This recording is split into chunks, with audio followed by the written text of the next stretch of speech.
A freezing winter night where 500,000 people suddenly lose their heat. There are no broken pipes and no explosions. Instead, the silence is caused by a single line of malicious code sent from thousands of miles away. This is the reality of modern warfare. While the world watches physical borders, a secret war is being fought every second in the digital shadows. At the center of this battle is Poland, the nation that has quietly become the digital fortress of Europe. Today, we are going inside the command centers of Poland's cyberspace defense forces to meet the experts guarding the eastern gate of the European Union. To understand why Poland is so critical to digital security, you have to look at a map. Poland shares a 614-kilometer border with Russia and Belarus. In the physical world, this area includes the Suwalki Gap, a strategic corridor often called the most dangerous place on Earth. But in the digital world, this border is even more active. By 2026, Poland has been officially defined as a frontline state by the European Commission. This means the country is the primary theater for hybrid threats, tactics that combine traditional pressure with digital sabotage. Because Poland serves as the main logistics and aid hub for Ukraine, its digital infrastructure is a constant target for sophisticated state-sponsored actors. The Polish government operates under a simple but chilling philosophy. War does not always start with a gunshot, sometimes it starts with a click. This realization has led to a massive shift in national strategy. Poland now plans to spend $2.5 billion on cybersecurity and digitization between 2025 and 2026 alone. They have committed 5% of their total GDP to digital development, placing them among the top 5 countries in the world for cybersecurity preparedness. On February 8, 2022, symbolically chosen because it was Safer Internet Day, Poland officially established the Cyberspace Defense Forces. This isn't just a small IT department, it is a full-fledged branch of the regular army, with reconnaissance, defensive, and offensive capabilities. The man leading this force is Major General Karol Malenda. General Malenda is not a typical traditional commander. He is a specialist in computer forensics and threat intelligence who has spent his career mitigating advanced persistent threats. He represents a new breed of military leader who understands that in the digital domain, talent is more important than rank. Under Malenda's command, the WODC has grown into a force of roughly 5,000 troops involved in cybersecurity, with a core operational group of 2,000 specialists dedicated to high-stakes missions. Malenda uses a management model known as the NICE framework, which allows the military to identify very specific skills, like hardware hacking or high-level crypto analysis, and integrate them into a military structure that values expertise over seniority. In January 2026, General Malenda signed a landmark agreement with the U.S. European Command. This agreement moved the relationship from simple assistance to full operational action, allowing Polish and American cyber forces to fight side by side during large-scale incidents. This partnership is now seen by NATO as a template for how all member nations should cooperate in cyberspace. The true test for Poland's cyber experts came on December 29, 2025. As the year was ending, a coordinated attack struck more than 30 wind and solar farms and a massive combined heat and power plant that supplied heat to nearly 500,000 people. The goal of the attack was purely destructive. The threat actors, identified as groups like Static Tundra or Sandworm, units linked to Russian intelligence, used a two-pronged strategy. First, they deployed wiper malware like Dino Wiper and Lazy Wiper to delete system files and corrupt the firmware of industrial controllers. Second, they targeted the communication lines between the power plants and the grid operators. The attackers had been preparing for a long time. In the case of the heating plant, they had been stealing data and escalating their access since March 2025. They exploited vulnerable firewalls and used default passwords on remote terminal units that managed the physical equipment.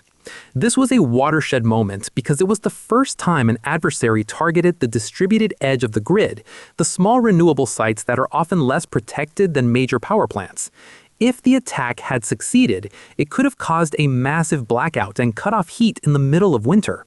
However, the defense held. CERT Polska and the WOC identified the intrusion, which used Tor nodes and compromised IP addresses to hide its tracks. They neutralized the wiper malware before it could be detonated. Prime Minister Donald Tusk later confirmed that while the intrusion was serious, the defensive posture was effective and the system was never at risk of failing. This success proved that Poland's defense-in-depth model, which uses network logging and proactive threat hunting, can stop even the most sophisticated state-level actors. Why is Poland so good at this? The answer lies in a century-old tradition of mathematical excellence. The foundation was laid by the Polish School of Mathematics in the early 20th century. In 1932, 3 Polish mathematicians achieved what was thought to be impossible. They cracked the German Enigma code. They realized that cryptography was a mathematical problem, not just a linguistic one. That legacy continues today. Poland's education system places an intense focus on mathematics and algorithmic thinking. Polish universities like the University of Warsaw and the Warsaw University of Technology consistently rank among the best in the world for computer science. In 2026, the University of Warsaw team won a silver medal in the European Collegiate Programming Championship, qualifying for their 32nd consecutive World Finals, the only university in the world to do so. This academic culture has created a capture-the-flag community that is the envy of the world. CTFs are gamified hacking competitions where teams must solve complex security puzzles.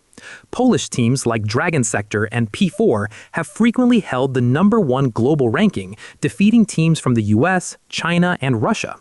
These aren't just hobbyists. The members of these teams often work at high-level security firms or for the WOC itself, creating a mentorship loop that feeds the secret cyber army with the best young talent in the country. Poland's digital defense is a government project supported by a powerful ecosystem of private IT companies that specialize in military-grade solutions. This provides Poland with industrial sovereignty, meaning they don't have to rely on hardware or software from high-risk non-NATO countries. In February 2026, the government signed the bill often called the Lex Huawei, which allows the state to bar high-risk vendors from providing infrastructure to critical sectors of the economy. This is a direct response to the need for supply chain security. Key players in this ecosystem include TTMS, Transition Technologies Managed Services. They hold security clearances up to NATO secrets and build systems for AI-driven intelligence analysis. WB Group, one of Europe's largest private defense contractors. They created the FONET digital communication system, which is now a standard across several NATO armies. Asseco Poland, the largest IT firm in the country, which developed NATO's computer incident response capability and builds control software for military drones. Enigma SOI, a firm that has provided cryptographic devices and secure communication tools for the Polish state for over 25 years. These companies ensure that the tools used by the Polish military are secure, encrypted, and built locally. The proficiency of this cyber army is tested every year in Locked Shields, the world's largest and most complex cyber defense exercise. Organized by the NATO Cooperative Cyber Defense Center of Excellence, it involves over 4,000 experts from 41 nations protecting virtualized national systems like power grids and satellite links from over 8,000 attacks. In both 2024 and 2025, Polish teams achieved podium finishes, consistently taking second place globally. In 2025, the team of Poland and France was recognized for its technical skill and ability to make national-level decisions under extreme pressure. These exercises aren't just games. They simulate the overwhelming pressure of real-world cyber warfare. The fact that many Polish participants come directly from the trenches of real cyber warfare gives them a significant advantage in these simulations. Poland is already preparing for the next generation of threats. In 2026, the city of Krakow began deploying quantum key distribution, QKD. This technology uses the laws of physics rather than just mathematical complexity to protect data from future quantum computers that might be able to crack current encryption. The long-term goal is even more ambitious. Minister of Digital Affairs Krzysztof Gawkowski has stated that by 2035, Poland will need 1.5 million IT specialists to maintain its digital edge. Currently, they have about 800,000, meaning they are aggressively expanding university programs to fill a gap of 700,000 experts. During Poland's presidency of the Council of the European Union in 2025, the country pushed for a unified EU model for responding to large-scale cyber incidents.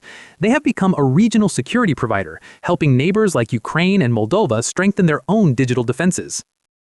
Poland's emergence as a digital superpower is the result of geographic necessity and an intellectual rigor that dates back to the heroes who cracked Enigma.